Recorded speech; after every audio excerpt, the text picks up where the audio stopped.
कल आम आदमी पार्टी जिला झज्जर एक जागरूकता अभियान चलाने जा रही है रोजगार को लेकर, जिसमें अंबेडकर चौक पर खड़े होकर हम रोजगार के लिए युवाओं की आवाज रोजगार के लिए उठाएंगे।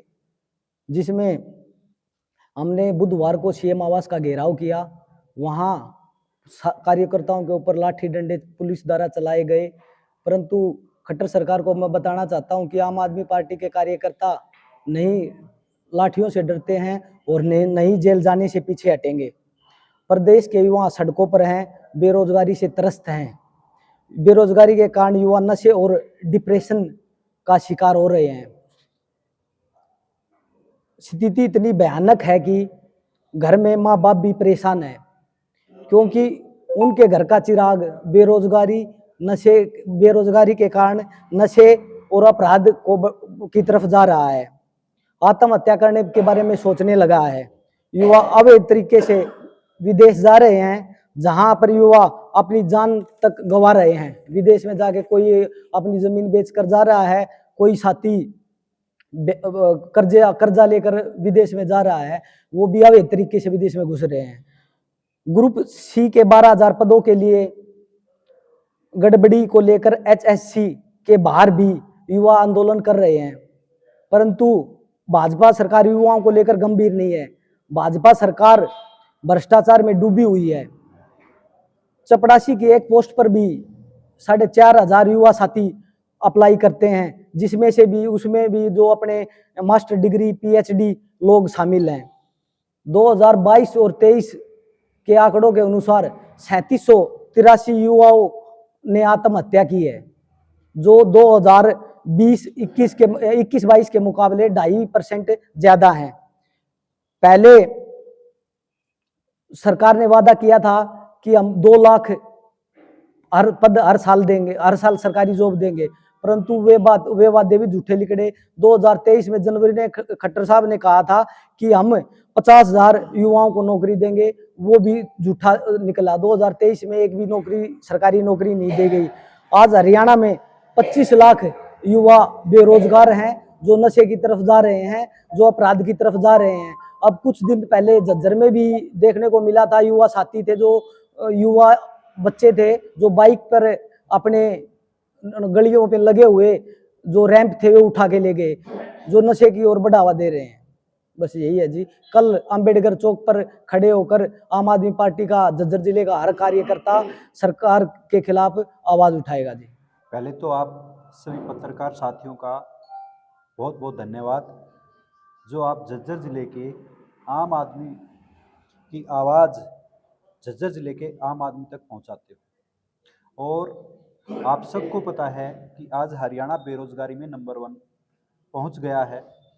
ये 10 साल का जो भ्रष्टाचार का शासन भारतीय जनता पार्टी का रहा है, इसने युवाओं को बर्बाद करने का काम किया है।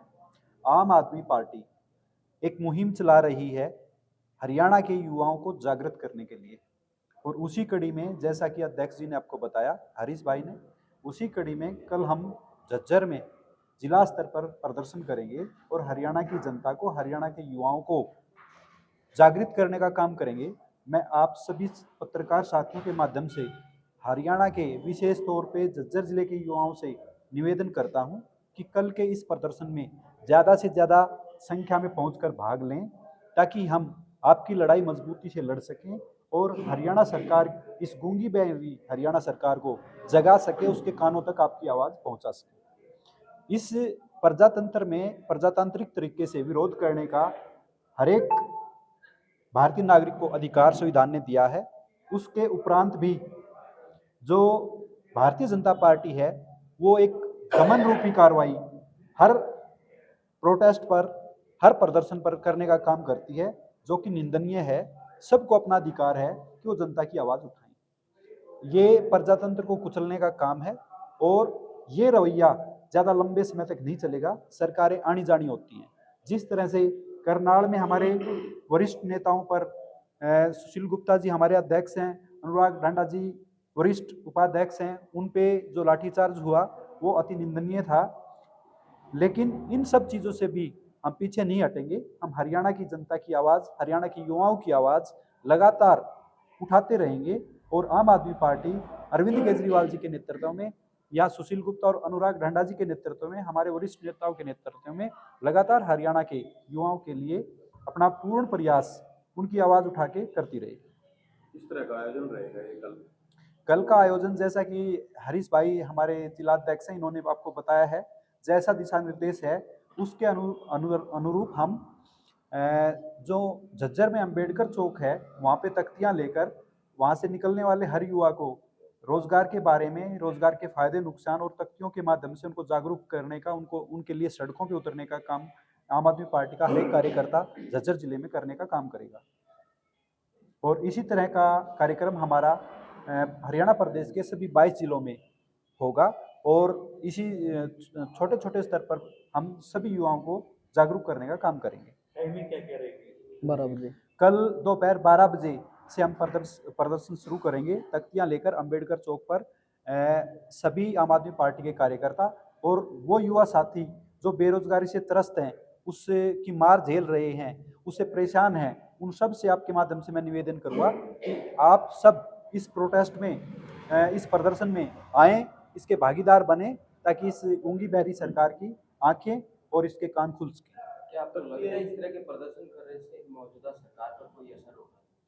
देखिए, हम अपना कर्म कर रहे हैं और जब तक प्रजातंत्र में विपक्ष कोई अपनी भूमिका नहीं निभा रहा है, आपको पता है आम आदमी पार्टी विपक्ष के तौर पे सारे काम आज हरियाणा में आम आदमी पार्टी देख रही है। दूसरी पार्टियां या तो डरी हुई या संकुचित या सहमी हुई भारतीय जनता पार्टी के सामने बोलने का काम नहीं कर रही है, लेकिन आम आदमी पार्टी जनता की आवाज उठा रही है।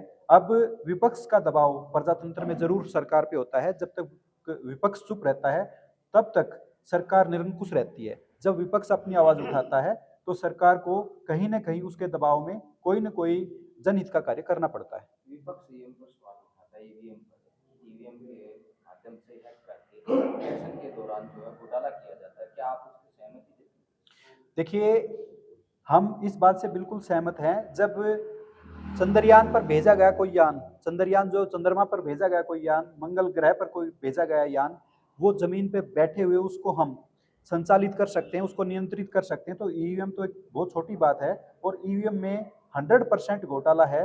अन्यथा जो मध्य प्रदेश, राजस्थान के पिछले जो चुनाव हुए हैं और छत्तीसगढ़, इन सभी चुनावों में जो आपके पत्रकार साथी थे उनका सर्वे कुछ कह रहा था और बाद में रिजल्ट कुछ और ही आया है। इस सब में हम पूर्ण रूप से आश्वस्त हैं कि भारतीय जनता पार्टी चुनावों में धांधली करती है और उसका जीता जागता उदाहरण केवल 36 वोट गिनने में हमने चंडीगढ़ मेयर के चुनाव में अभी देखा है, जिसमें स्पष्ट 8 वोट कांग्रेस और आम आदमी पार्टी की निरस्त कर दी गई एक अधिकारी के द्वारा जो खुद भारतीय जनता पार्टी का पार्षद था। और उस पर सुप्रीम कोर्ट ने संज्ञान लेते हुए बहुत सख्त टिप्पणी भी की है। और आप सब देखना कि इसी तरह के धांधली जो जिस तरह से इस छोटे चुनाव में, एक मेयर के चुनाव में आम आदमी पार्टी और कांग्रेस के खिलाफ बीजेपी ने की है, उसी तरह की धांधली मैं निसंकोच कहता हूं कि बड़े चुनाव में भी भारतीय जनता पार्टी चुनाव में धांधली करती है, वोटों को चुराने का काम करती है। देखिए, मनीष सिसोदिया के ऊपर पहले फिर अरविंद केजरीवाल, अब आतिशी ने जब बयान दिया तो उस पर भी नोटिस बीजेपी सरकार द्वारा दिया जा रहा है। देखिए, ये एक बड़ा मुद्दा है। आम आदमी पार्टी जनता की आवाज उठाती है और आम आदमी पार्टी काम की राजनीति करती है। भारतीय जनता पार्टी जनता को गुमराह करके बहकाने, लूट खसोट और भ्रष्टाचार की राजनीति करती है। भारतीय जनता पार्टी को सिर्फ और सिर्फ आम आदमी पार्टी से ये भय है कि आम आदमी पार्टी ही तुम्हारे सारे किए धरे को उजागर कर सकती है और काम की राजनीति ही तुमको पछाड़ सकती है। इसलिए ये सभी लोग अरविंद केजरीवाल जी से डरे हुए हैं और उनके ऊपर और हमारे बड़े नेताओं के ऊपर लगातार दबाव बनाने का प्रयास कर रहे हैं। लेकिन हमारे नेताओं ने, अरविंद केजरीवाल जी ने, भगवंत मान जी ने, सभी वरिष्ठ नेताओं ने कह दिया है कि हम ना तो डरेंगे ना झुकेंगे, जनता की आवाज इसी तरह से निरंतर उठाते रहेंगे।